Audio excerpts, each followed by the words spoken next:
최대한 짧고 굵게 한번 말씀을 증거하겠습니다. 오늘 우리가 읽었던 이 부분은 지난 시간에 예수님께서 성령의 세례를 받으시고 또 성령의 이끌림에 의해서 광야에서 또 사단의 시험을 받으셨습니다. 그 모든 것들을 말씀으로 물리치시고 이제 14절에 본격적인 예수님의 공생의 사역이 시작되어지는 부분입니다. 근데 예수님이 공생의 사역이 시작하는 그 시작 시점이 무엇이라고 말합니까? 14절의 초반부에 요한이 잡힌 후에 우리 예수님의 본격적인 공생의 사역이 시작되어졌다는 겁니다. 요한이 잡힌 후에 이건 무슨 말일까요? 세례 요한은 성경에서 어떤 인물입니까? 구약과 신약을 이어주는 구약의 마지막 선지자요, 또 신약의 또 징검다리 같은 그런 역할을 하는 사람입니다. 그리고 예수님도 세례 요한에 대해서 마태복음 11장 11절에 내가 진실로 너희에게 말하노니 여자가 낳은 자 중에 세례 요한보다 큰 이가 일어남이 없도다. 그러나 천국에서는 극히 작은 자라도 그보다 크니라. 예수님께서도 이 세례 요한에 대해서 아주 대단하게 인정을 하셨던 그 사람입니다. 근데 세례 요한이 지금 잡혔다고 말합니다. 그 헤롯 안디바에 의해서 지금 감옥에 잡혀 있는데 여기서 세례 요한 나오지 못하고 순교를 당합니다. 헤롯 안디바가 그 동생의 아내를 취해서 아내로 삼아서 이 불륜을 저지르자 그것에 대해서 그 아주 날성검으로 책망을 하던 그 세례 요한이 헤롯 안디바에서 잡혀가고 그리고 악한 계략에 의해서 죽임을 당합니다.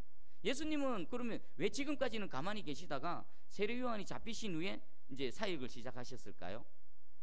예수님이 이 땅에 오실 때 삼중직분이 있으십니다. 삼중직분. 첫 번째는 이 땅에 왕으로 오셨습니다. 그리고 또 제사장으로 오셨습니다. 그리고 선지자로 오셨습니다.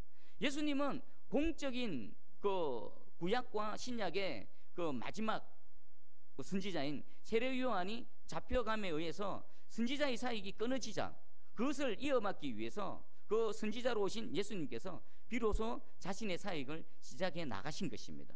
그러니까 예수님의 사역은 어디에 계속 같은 라인에 있는 겁니까? 구약에서부터의 선지자의 사역에 그 같은 라인 속에 있다라는 것입니다. 그래서 왕으로도 오셨고 제사장으로 오셨지만 그 예수님의 사역 가운데 하나인 그 선지자의 사역을 비로소 시작하신 것입니다.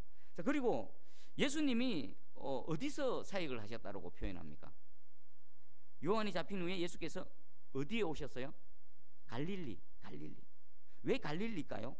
갈릴리는 어떤 곳입니까? 예수님은 하나님이십니다. 그리고 모든 권능과 능력이 충만하게 나타났던 분입니다.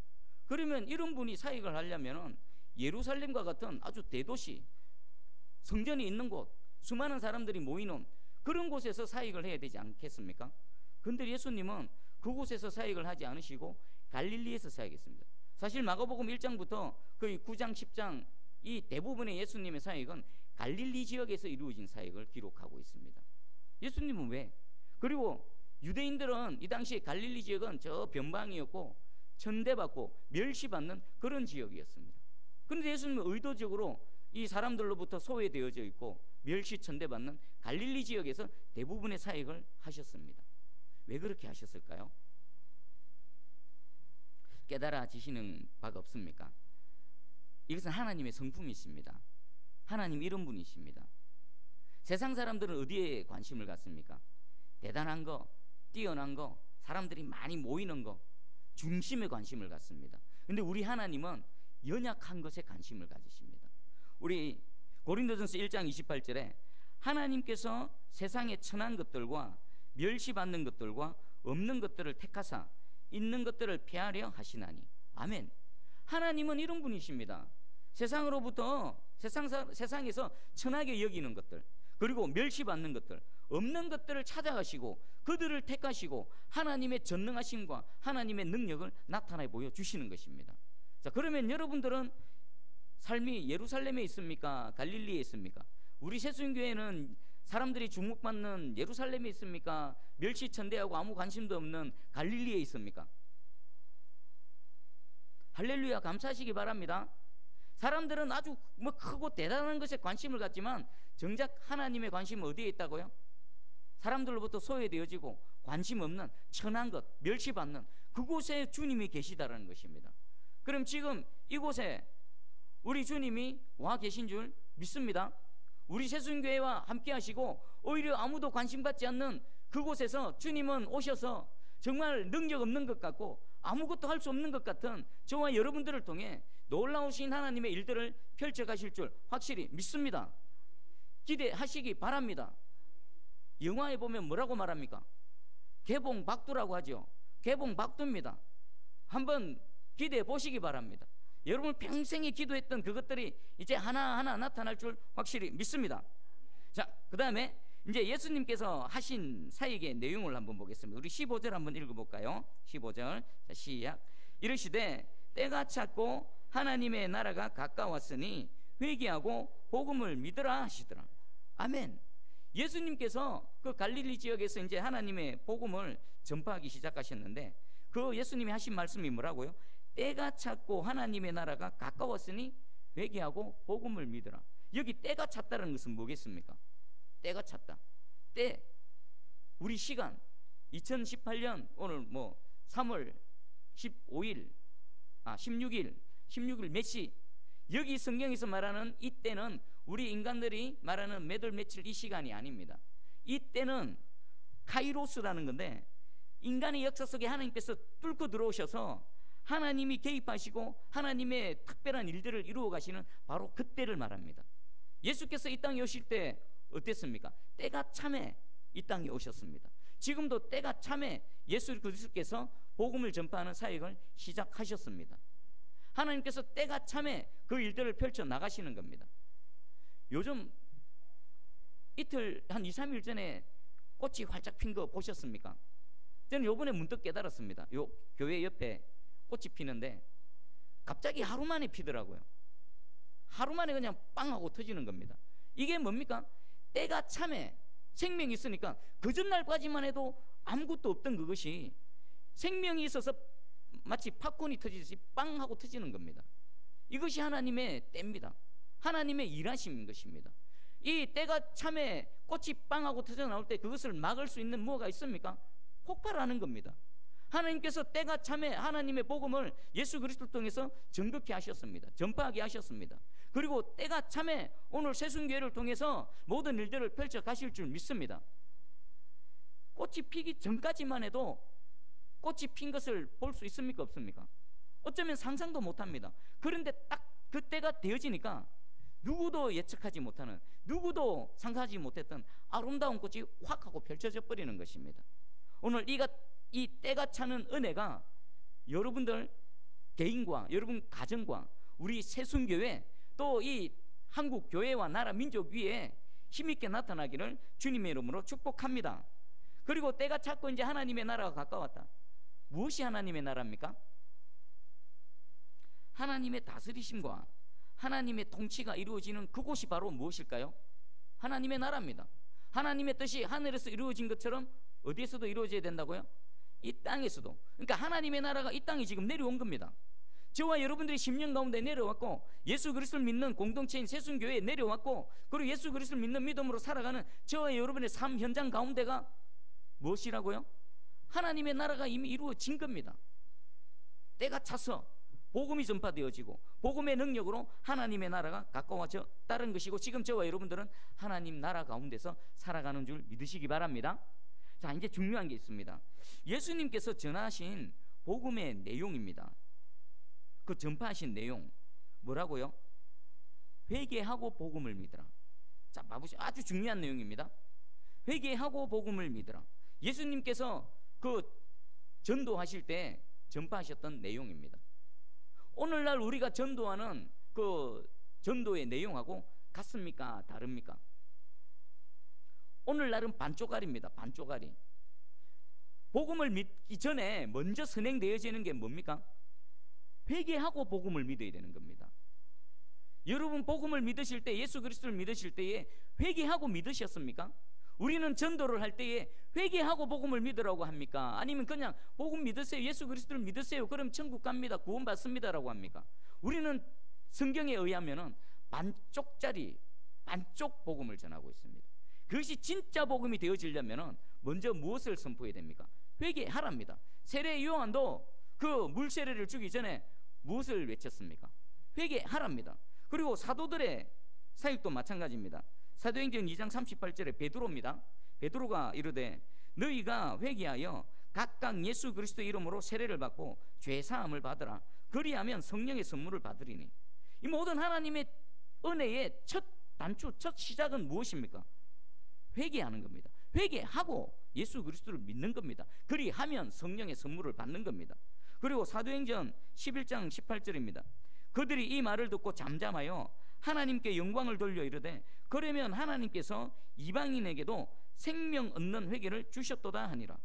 사마리아 지역에 주의 복음이 선포되어지고 그리고 그 사마리아 사람들도 복음을 받아들였다. 와, 어떻게 그런 일이?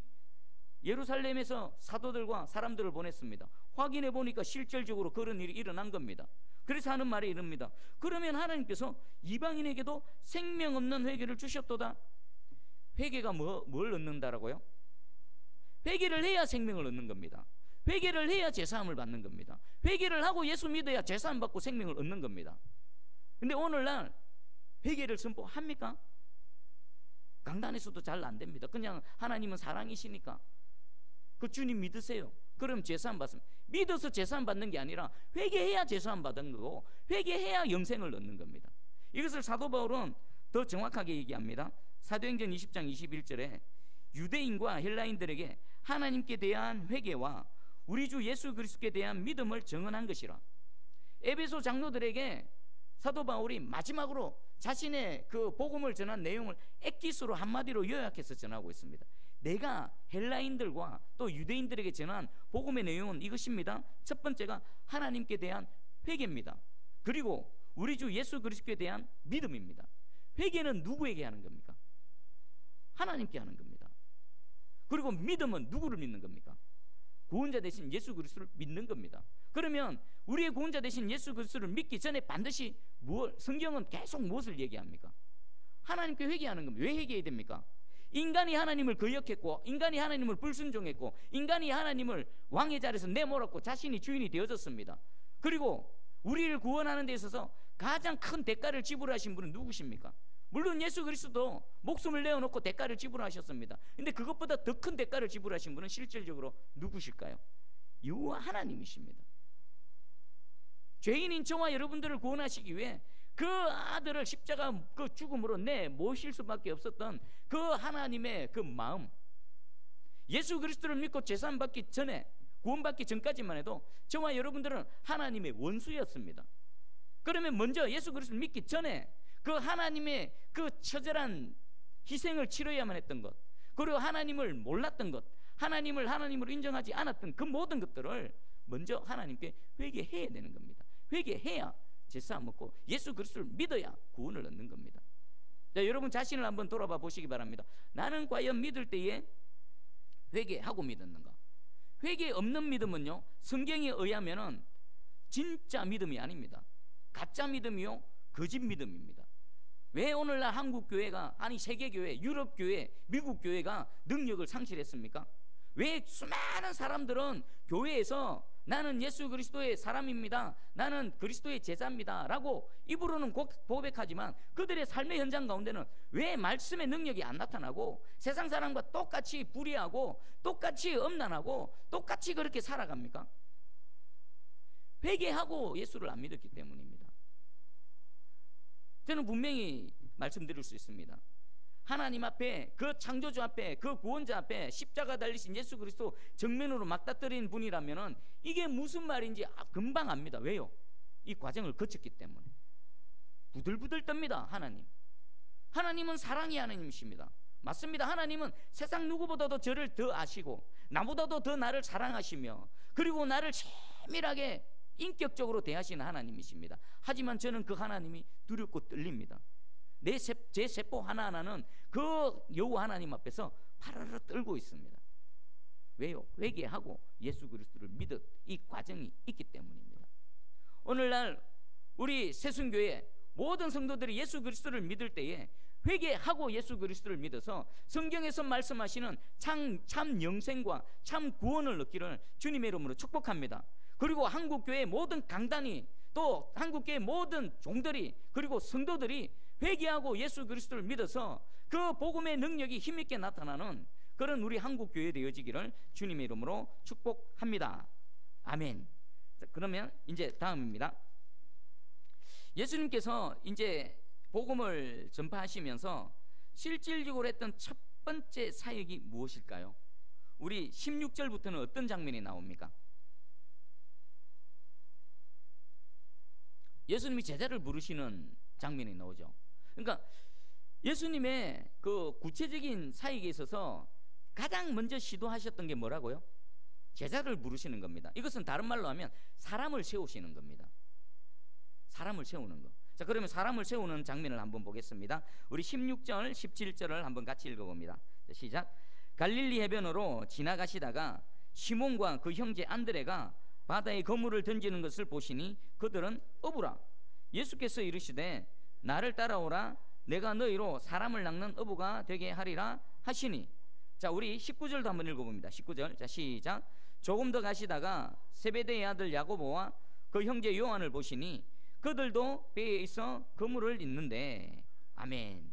자, 예수님께서 이제 갈릴리 해변을 지나시다가 제자들을 부르는 장면이십니다. 첫 번째 시몬과 그 형제 안드레, 그들을 부르십니다.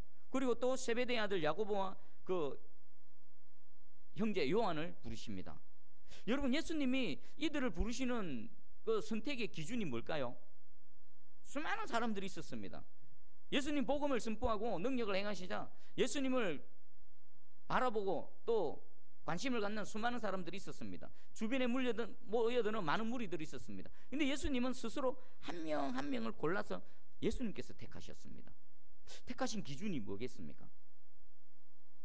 여러분들은 한번, 여러분 개인적으로 한번 생각해 보세요. 왜 예수님이 그 베드로, 안드레, 야고보, 요한을 택하셨을까? 그리고 다니시면서 예수님 친히 한 명 한 명씩 찍어내셨습니다. 마치 핀셋으로 그 수많은 모래알 가운데 자신의 마음에 드는, 마음에 합당한 사람, 그 존재들을 하나하나 골라내듯이 핀셋으로 수많은 사람 중에 12명을 골라내셨습니다. 기준이 뭘까요? 자, 오늘 공통점을 한번 보겠습니다. 그 안드레, 시몬과 안드레, 그리고 야고보와 요한을 부르실 때 공통적인 부분이 있는데, 그 시몬과 안드레가 바다에서 그물을 던지는 것을 보셨습니다. 예수님이 뭔가를 보셨습니다. 베드로와 안드레는 바다에서 그물 던지는 걸 보셨습니다. 이들은 어부죠. 어부가 그 바다에서 그물 던지는 게 너무나 당연한 거 아닙니까? 근데 예수님은 그들이 어부면서 바다에서 그물을 던지는 모습을 보셨고 그들을 부르셨습니다. 그리고 야고보와 요한도 마찬가지입니다. 그들도 역시나 어부입니다. 배에 있는 그물을 깁는데, 어부가 그물 깁는 건 너무나 당연한 거 아닙니까? 그런데 예수님은 그것을 보시고 그 야고보와 요한을 부르셨습니다. 이것은 무슨 뜻일까요? 예수님은 그의 삶의 현장에서, 그 서 있는 그 위치에서 해야 될 일을 정확하게 하는 사람, 자신이 마땅히 해야 될 일에 대해서 전심전력하고 열심히 어떤 일들을 수행해 나가는 사람, 그런 사람들을 예수님은 택하셨다는 것입니다. 여러분들 하나님의 택하심을 이렇게 원하십니까? 예수님으로부터 콕 찍어서 이렇게 찍힘을 받기를 원하십니까? 그러면 그렇게 하시면 됩니다. 여러분 가정에서 또 주부로서 그 사역을 온 힘을 다해서, 최선을 다해서 그것을 수행하는 겁니다. 또 세상의 직장에서 남들은 그것이 뭐 귀하니 천하니 상관없습니다.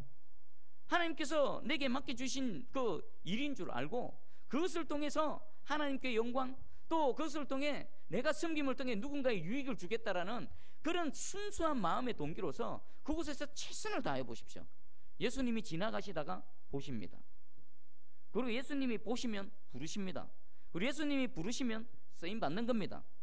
예수님이 쓰시면은 저 여러분 어떻게 될까요? 이들 갈릴리 그 촌바닥에서 그 고기나 잡던 어부들이 지금 어떻게 되어졌습니까? 세계 역사 가운데, 우리 교회사 가운데 위대한 하나님의 사도로 또 이렇게 우리에게 나타나지 않습니까? 여러분 이왕 예수 그리스도 믿고 살아가지 않습니까? 그죠? 이왕 예수 믿고 살아가는데 그냥 허지부지 살다가 있는 데 없는 데 살다가 가기를 원하십니까?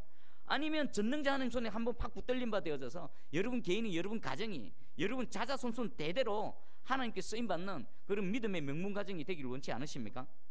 오늘 그 원리가 해답이 나옵니다. 서 있는 그곳에서 최선을 다하는 겁니다.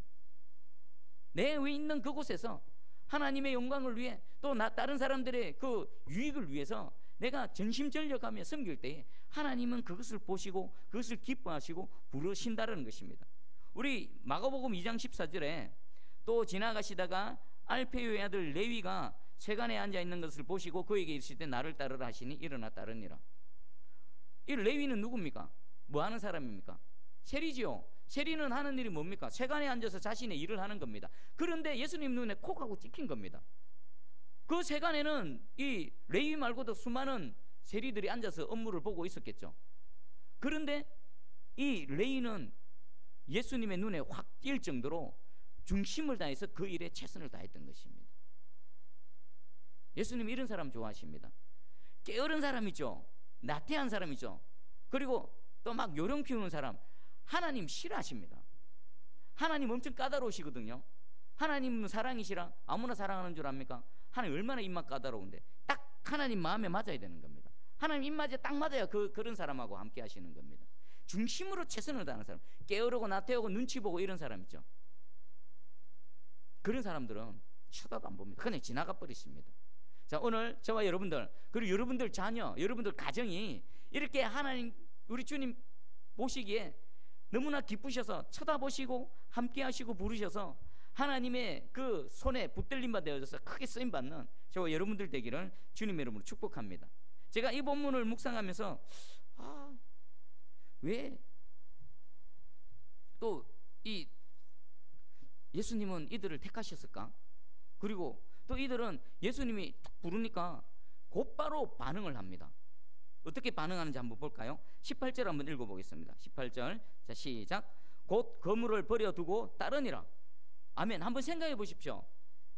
예수님이 그들을 부르자마자 이들은 곧은 뭡니까? 망설임이 없었다는 겁니다. 그 자리에서 용수술 뛰어오르듯이 팽 하고 뛰어올라서 예수님을 따라갔다는 겁니다. 예수님을 따라간 것도 중요한데 그 앞에 보니까 무엇을 버려두고요? 거물을 버려두고. 이들에게 있어서 거물을 버려두는 것은 무슨 의미입니까? 거물이 뭡니까? 평생을 지금까지 먹고 살아오던 생계수단입니다. 그것을 집어 던져버리고 예수님을 따라갑니다. 그리고 20절에로 보니까 그 야고보와 요한도 마찬가지입니다. 곧 부르시니 그 아버지 세베대를 품꾼들과 함께 배에 버려두고 예수를 따라가니라. 이들도 마찬가지입니다. 함께 또 섬기던 아버지, 함께 일하던 품꾼들을 배에 버려둔다는 것은 어떤 뉘앙스가 나옵니까? 그냥 한쪽으로 제껴두고 가는 겁니까? 버려버린 것이 말 그대로 버려버리는 겁니다. 하찮게 여기고 가치 없는 것으로 여기고 던져버리는 겁니다. 오늘날 따지면 이렇습니다. 아주 잘난 자녀가 있습니다. 학교 잘 졸업해가지고 아주 좋은 직장에서 아주 잘 자리 잡고 잘 살아가고 있습니다. 근데 예수님이 쭉 찾아오셔가지고 그 중심을 보시고 찍으셔서 나를 따르라 하니까 갑자기 그 자리에서 아멘하고 그 좋은 직장을 던져버리고 주님을 따라가 버린 겁니다. 생계수단, 생계 유지했던 그 모든 것들을 버려버리고 주님을 따라가는 겁니다. 쉽겠습니까? 쉽지 않습니다. 그런데 어떻게 이들은 그렇게 할 수 있었을까요? 제가 지찬이 엄마한테 또 제 혼잣말로 했습니다. 어떻게 이들은 그렇게 할 수 있었을까? 지찬이 엄마 옆에 듣고 있다가 이렇게 대답했습니다. 일하기 싫었겠지 뭐. 일하기 싫어서 거물 던지는 게 고달프고 힘들어서 그랬을까요? 아닙니다. 분명히 뭔가 이유가 있었습니다. 자, 이들은 자신이 지금까지 살아오던 그 생계를 유지하게 했던 거물, 어부 이것보다 무엇을 더 가치 있게 여긴 겁니까? 예수님을 더 가치 있게 여겼고 예수님과 함께 하는 것을 더 가치 있게 여겼다는 겁니다.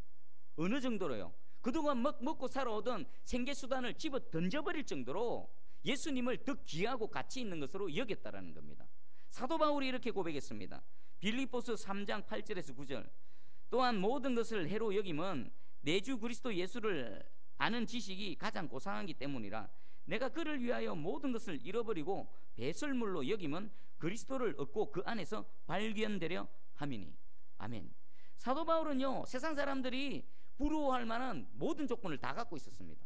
날 때부터 로마 시민권, 날 때부터 미국 시민권 갖고 있는 겁니다. 우리 요즘도 대한민국 사람 중에 미국 시민권 짜면 대단합니다. 아무나 미국 시민권 못 얻습니다. 미국 시민권 얻으려고 막 저쪽 가가지고 얼마나 애를 쓰고 수고를 합니까? 수년을 그래도 미국 시민권 못 얻습니다. 그런데 이 미국 시민권보다도 더 어려운 로마 시민권을 사도 바울은 나면서부터 갖고 태어났던 사람입니다. 그리고 가말리엘 문화에서 최고의 학문을 닦았던 사람입니다. 그리고 최고의 그 권력층 속에서 떵떵거리며 살아왔던 사람입니다. 얼마나 세상적으로 부러움의 대상입니까? 그런데 이가 예수 그리스도를 알고 나서부터는 그렇게 세상 사람들이 부러워하고 그렇게 소유하고 싶었던 그 부, 명예, 권력 이런 것들을 다 잃어버렸죠. 그리고 배설물을 여긴다. 아무것도 아니에요. 배설물이 뭡니까? 배설물. 먹고 배설물 누가 귀하다라고 이렇게 보관해 놓는 사람이 있습니까? 갖다 버리지. 그것처럼 바울은 진짜 진실되게 고백을 한 겁니다. 그러면 자신이 이전에 예수 그리스도를 알지 못했을 때에 추구했던 세상적인 모든 것들과 이제 예수 그리스도를 알고 나서 예수 그리스도 안에 있는 그 가치하고 비교해 보니까 이 세상 사람들이 추구하는 가치는 무엇과 같다고요? 배설물만큼도 안 된다는 것입니다. 그래서 예수 그리스도를 최고의 가치를 두고 그 안에서 발견되기 위해서 주님을 쫓아갔다는 것입니다. 자, 그러면 우리 마음에 진실된 여러분 내면의 세계를 한번 들여다보시기 바랍니다. 여러분들에게 있어서 예수 그리스도는 어떻습니까? 최고의 가치를 두고 있습니까? 세상에 그 어떤 내가 살아가는데 직장, 그리고 뭐 물질, 사람들의 명성 이런 것과 비교했을 때에 견줄 뭔가가 됩니까? 그럼 우리는 예수 그리스도를 아직 모르는 겁니다. 예수 그리스도가 어떤 분이신지를 모르는 겁니다. 우리 한번 봐보십시오. 신앙생활을 하면서도 예수 그리스도의 그 최고의 가치를 두지 않고 양다리 걸치면서 적당하게 세상의 물질을 추구하고 세상의 권력이나 어떤 명성 이런 것들을 추구하는 사람들이 얼마나 많습니까? 왜 그럴까요? 예수 그리스도를 모르기 때문입니다. 근데 이들은 예수 그리스도를 알았습니다. 생계수단까지 집어던져버리고 예수님을 쫓아갔습니다. 우리 성경에 보면은 예수님의 가치를 정확하게 알지 못해서 예수님을 쫓아가는데 실패한 인물이 나옵니다. 제가 소개해드리겠습니다. 마태복음 19장 16절에서 22절입니다. 제가 읽어드릴게요. 한번 잘 들어보십시오. 어떤 사람이 주께 와서 이르되 선생님이여 내가 무슨 선한 일을 하여야 영생을 얻으리이까? 예수께서 이르시되 어찌하여 선한 일을 내게 묻느냐? 선한 이는 오직 한 분이시니라. 네가 생명에 들어가려면 계명들을 지키라. 이르되 어느 계명이오니까? 예수께서 이르시되 살인하지 말라, 간음하지 말라, 도둑질하지 말라, 거짓 증언하지 말라, 내 부모를 공경하라, 내 이웃을 내 자신과 같이 사랑하라 하신 것이니라. 그 청년이 이르되 이 모든 것을 내가 지키었사온데 아직도 무엇이 부족하니까? 예수께서 이르시되 내가 온전하고자 할진대 가서 내 소유를 팔아 가난한 자들에게 주라. 그리하면 하늘에서 보화가 내게 있으리라. 그리고 와서 나를 따르라 하시니 그 청년이 재물이 많으므로 이 말씀을 듣고 근심하며 가니라. 아멘. 여러분들 잘 아는 내용입니다. 한 청년이 예수님께 나와서 아주 중요한 핵심적인 질문을 합니다. 영생, 어떻게 하면 영생을 얻습니까? 인생에 있어서 제일 중요한 문제죠. 영원한 생명. 이 청년은 이 땅의 삶 이후에 영원한 무언가가 있는 줄 알았습니다. 그리고 영생을 얻기를 소망했습니다. 갈망했습니다. 어떻게 하면 됩니까? 예수님 말씀하십니다. 십계명의 말씀입니다. 하나님의 말씀을 지키라. 근데 청년은 내가 어렸을 때부터 이 모든 것들을 지켰습니다. 근데 뭔가가 내 마음에 만족함이 없습니다. 자기 스스로도 영생에 대한 확신이 없는 겁니다. 주님 무엇이 부족합니까? 했을 때 예수님이 정확하게 그 답을 말해 주셨습니다. 한 가지 부족한 게 있다. 네 소유를 다 팔아서 가난한 자들에게 나눠주고 그리고 나서 나를 따르라. 그랬을 때 이 청년은 어떻게 했습니까? 무엇이 많음으로, 무엇 때문에 예수님을 못 따라갔습니까? 재물이 많음으로. 그러면 이 청년에게 있어서는 예수님이 어떤 분이신지 부분적으로 알고 예수님께 나왔지만 재물하고 예수님 중에 이 청년에게 있어서는 무엇이 더 가치가 있었습니까? 재물이 가치가 있었던 것입니다. 그래서 예수님을 못 따라간 겁니다. 이것을 통해 우리는 알 수 있습니다. 저와 여러분들 가운데에 예수님보다 더 가치 있는 무엇이 있다라면 우리는 절대로 예수님을 못 따라갑니다. 예수님을 절대로 쫓아갈 수 없습니다. 예수님과 동행할 수 없습니다. 왜 그렇습니까? 오늘 이 청년처럼 예수님보다 더 가치 있는 재물이 있기 때문에 재물을 쫓아가고 재물을 따라가는 겁니다. 교회 안에서 종교생활하는 수많은 사람들이 있습니다. 그들이 예수님이 자신의 인생의 최고의 가치가 아니면 비록 교회에 왔다 갔다 하고 뭐 종교생활을 하지만 절대로 예수님과 동행하지 못합니다. 예수님 따라가는 것 같지만 결국은 세상 따라가 버립니다. 예수님과 동행하는 것 착각하지만 물질 따라갑니다. 성공 따라갑니다. 그곳에 가면 영생이 있습니까 없습니까? 재물이 많음으로 근심하며 가니라. 이 청년은 영생을 그가 원하는 영생 얻었을까요? 못 얻었을까요? 못 얻었습니다. 재물 따라가다가 재물과 함께 망했습니다. 우리도 마찬가지입니다. 여러분들 예수 그리스도를 우리의 모든 인생의 최고의 가치를 두시기를 주님의 이름으로 축복합니다. 그리고 세상 그 모든 것보다 오직 주님만 따라가셔서 주님과 함께하는 그 영생을 소유하는 저와 여러분들 되기를 주님의 이름으로 축복합니다. 그리고 우리 마지막 하나만 더 살펴보겠습니다. 예수님의 이 첫 번째 사역이 무엇이라고요? 사람을 세우는 사역입니다. 사람을 부르고 사람을 하나님의 사람으로 세우는 그 사역을 하셨습니다. 그럼 오늘 우리는 무엇을 해야 될까요? 저의 사역에 있어서 가장 우선순위는 뭐가 되겠습니까? 우리 새순교회에 있어서의 사역의 최고의 우선순위는 뭐가 되어야 되겠습니까? 사람 세우는 겁니다. 왜 유럽교회가 망했습니까? 사람 세우는 게 실패해버렸습니다. 뭐에 집중했습니까? 교회 건물 짓다가 망해버렸습니다. 중세의 기독교는 왜 망했습니까? 교회 건물 짓다가 망했습니다. 지금도 수백 년 전에 지었던 베드로 성당은 아직도 지어져 가고 있습니다. 교회라고 지었는데 교회가 아닙니다. 관광지가 되어져 버렸습니다. 그곳엔 예배드리는 사람 아무도 없습니다. 사람을 못 채웠습니다. 우리 새순교회는 뭘 해야 될까요? 저의 사역에 제일 첫 번째 집중해야 될 건 뭘까요? 사람 예수 그리스도를 믿는, 예수 그리스도가 내 인생의 최고의 가치가 되어지는 것을 믿고 인정하고 따라가는 그런 사람들을 세우는 것이 제 사역의 첫 번째가 되어져야 되고 우리 새순교회 사역의 제일 첫 번째가 되어져야 되는 겁니다. 여러분들도 무엇을 해야 될까요? 여러분 삶의 현장 가운데 복음 되시는 예수 그리스도를 회개하고 복음을 믿어라, 이것을 끊임없이 외쳐야만 되는 겁니다. 그렇게 예수 믿는 한 사람의 생명이 교회가 되어지고 그 교회가 모여져서 예배드리는 공동체가 되고 전도하는 공동체가 되고 선교하는 공동체가 되어져야만 된다는 것입니다. 오늘 우리 이제부터라도 한 사람에게 집중하고 한 사람을 주님의 사람으로 세우는데 온 전심전력해서 건물을 남기는 것이 아니라 예수 그리스도를 믿는 진정한 하나님의 사람을 남기는 저와 여러분들의 삶, 우리의 사역 되어지기를 주님의 이름으로 축복합니다. 아멘. 기도하겠습니다.